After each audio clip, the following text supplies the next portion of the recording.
You're such an asshole.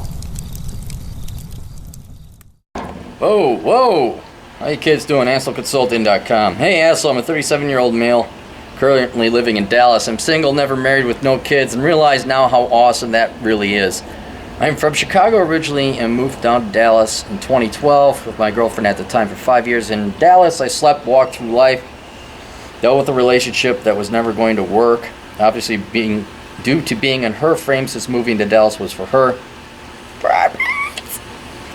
And even bought a house with my now ex. Dumb mistake that won't be repeated. We split up 2 years ago, and after finally selling the house, I had my head up my ass for 2 months before I finally snapped out of it, found the red pill on YouTube, read all the books including Bachelor Pad Economics, there you go, and started hitting the gym again. The last 2 years have been fantastic. With learning about myself and growing physically, mentally, and professionally, I have made the most of living in Dallas on an island while wishing I was back at home in Chicago. I even tried online dating, and true to my personality, put 100% into it. In 4 months, I went on 40 plus dates and spent over $2,500. Well, I guess 40 divided, that probably per date isn't bad, but you put the effort into it. So how do I get the girls? Well, you put effort into it. You do the hard shit. And you did. And oh my God, look what happened.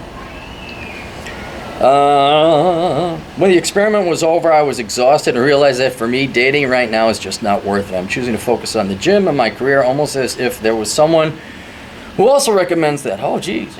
Anyways, in 1 month, I will be moving back to Chicago and be working remote for my current company in my current role, which is going to be a game changer. I currently lease my car. I'll be driving north when I move. I'm halfway through the lease and very close to my break-even point, so debating selling the car once I get to Chicago. Well, you're going to need a car. Just don't get rid of it, once you get to Chicago. Hold on to it for a bit. Also, I'm looking at renting in the West Loop. I've noticed that rents are insane compared to when I left, and even what I currently pay in rent in Dallas. $1,300 for a studio. A studio and one-bedroom apartments are going to cost $2,000 to $2,500 per month plus parking. I make $85,000 a year, and with my recent promotion, should receive a good raise in February when they evaluate everything. Typical corporate bullshit, blah blah blah. I can afford the rent, but it's almost double what I pay currently. So my question is, should I pay the high rent to live in this area of the city, or try and find something cheaper in the suburbs? Assuming the city, I would think you would be on board with selling my car, correct? You probably save $800 per month or more getting rid of the car. Yeah, if you're going to live in Chicago proper, in the actual city, get rid of your car. It's not worth it. Just give that up. I owned a car in Chicago. It was a pain in the ass. It was fun, though. It was a little convertible. I zipped up and down North Shore Drive.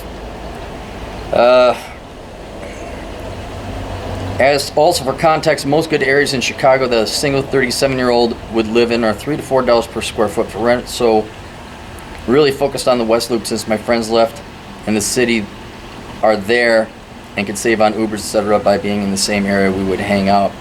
So for a bit of a different request, as I don't care about getting the girls, have a good career and setting up a path forward. Really interested in your thoughts about rent and where to live. Typically they say no more than 1/3 of your gross income on housing, but curious what your thoughts are on that. Interested in a video response. Please keep me anonymous, because you know who is watching. I don't know. Do we know someone?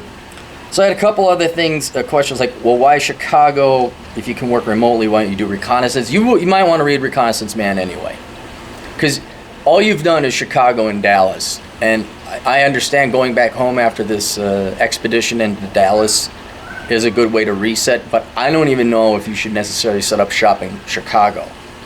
I read Reconnaissance Man and see, kind of like van life. See if you wouldn't benefit from traveling around a bit. And if you want to avoid a shitty Chicago winter, get back home, drop off your crap at your parents' place, say, hey, can I just store this here? I need some time to figure it out. And then come winter time, you grab your laptop and you go bum around the American Southwest. Check out Phoenix, check out Albuquerque, check out Flagstaff.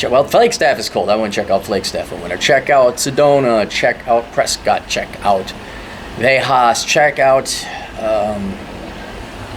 I'm trying to figure out, Utah. I would take this before you sign a lease, I would take this time to explore the United States and at the same time figure out a little bit about yourself. But that's one option. And if Chicago, do you need to be in Chicago, or do you just want to occasionally visit Chicago? I say Chicago's where my family as well as a core group of friends. I value both, and I feel it is time to be back to see my nephew and niece grow up. Also, I'm tired of traveling back to every holiday on occasion. Would love to be closer to everyone. In terms of the city, I do not need to be in the city or the West Loop. It is more of a want. Although I have many conversations with friends who live in the suburbs, who say while it would be great to have me close, they feel being my age and single, I would be bored on my mind in the city. Be bored on my mind, and the city is where ladies and nightlife is. But you just told me you're tired of dating and the girls, so why do you want to go to where all the action is? I mean, why don't you just sit and be in peace with yourself? I tend to agree, and the West Loop seems to be a place to be like people from my age. Curious about your thoughts as Elmhurst and LaGrange have downtown areas, but would obviously have more families with kids in that city. Additional context versus from LaGrange. Parents still live there, and my brother lives in Naperville. You paid. Okay. I had more questions. Can you live with your folks for a while and go explore Chicago so you can finally determine where you'd like to settle down? Also, do your nieces and nephews live near your folks? And any family member real close or location to the Metro RL? He said, can definitely live with the parents. Plan as of now is to leave Dallas for September 9th, and we'll stay with them for September, probably take an apartment for early October move in. For additional context, I'm pretty familiar with the different areas of Chicago. I lived on the north side of Wrigleyville, 7 years moving to Dallas. Some neighborhoods might have changed a bit, but it seems my north side 20s, River North area is late 20s, early 30s, and West Loop maybe Bucktown, mid to late 30s. My brother, along with my nephew and niece, live in Naperville, so suburbs is closer to them. But if I do get rid of my car, Naperville, LaGrange, Elmhurst are all accessible by Metro train or even Uber. Main thing is rents in the suburbs for location that I want to live in are really not that much cheaper than the city. Maybe a bit larger and a unit, but not a lot cheaper. I'm leaning towards doing the West Loop and getting rid of the car. Okay, all right. You're not going to get an apartment in West Loop yet. You're going to go back to Chicago, and you're going to find your new normal. All right? And what I mean by that is every time you move to a new place, it usually takes about 3 months for things to settle in, because you're moving, you're fucking around, you're doing this. And then you'll develop these patterns where, like, oh yeah, this is the restaurant I always go to, that's the bar I always go to. And on top of that, just because you're talking to your friends online and like, yeah man, it'd be great to have you back in town, doesn't mean they're going to hang out with you. Right? And just because you think, oh, the West Loop, I'd like to go to the West Loop, doesn't mean that's where you'd want to live. And so what I'm going to recommend is that at least, well, two things. I'm going to recommend you do reconnaissance of the United States, you do reconnaissance of Chicago, before you either get rid of your car or you sign a new lease. And it's going to be 3 months. And if your parents are kind enough to take you in for 3 months, I would take advantage of their kindness of charity.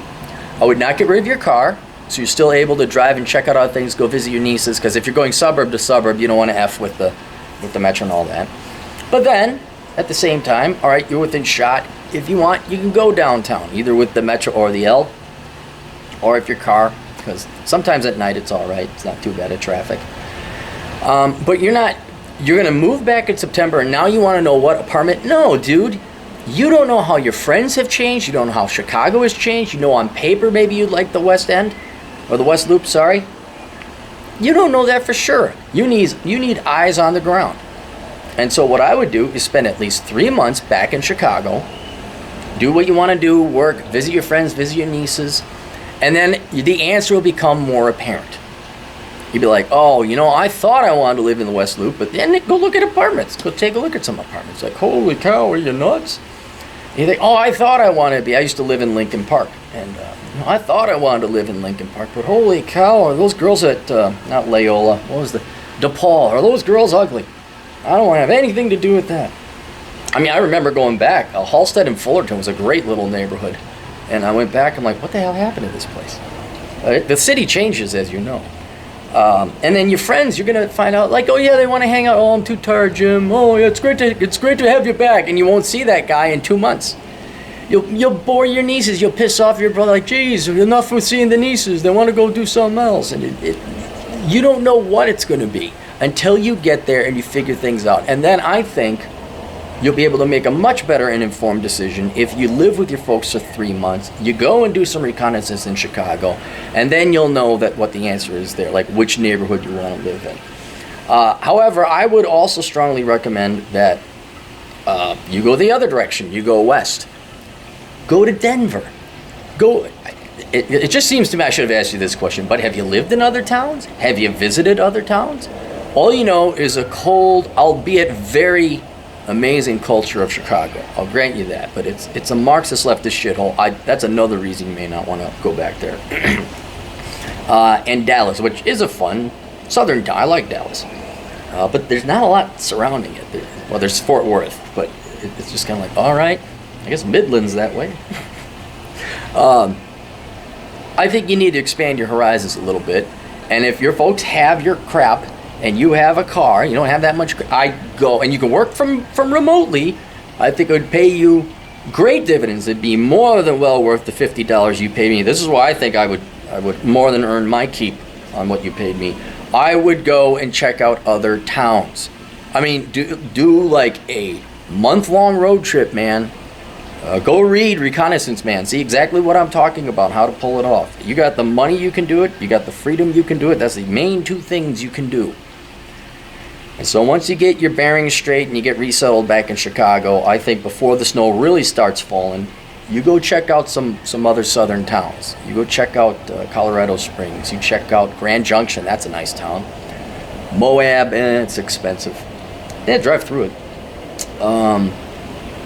St. George, Utah. But it's in there. It's in the book. I even provide maps. But I would not make any decisions as of yet. So there you go. All right. Questions and answers. Where do I get your amazing books, Aaron? Well, oh my God, they're in the links down in the description below. Click on the expand and then you click on, oh my God. For $12.95, I can read a book that will save me hundreds of thousands of dollars? Yes. Yes, you actually can. Unlike all the yo-yo flippity flop, hey, learn to flip a house. And like those guys, I actually will give you somewhat of a guaranteed rate of return. All right, see you guys later. Toodles.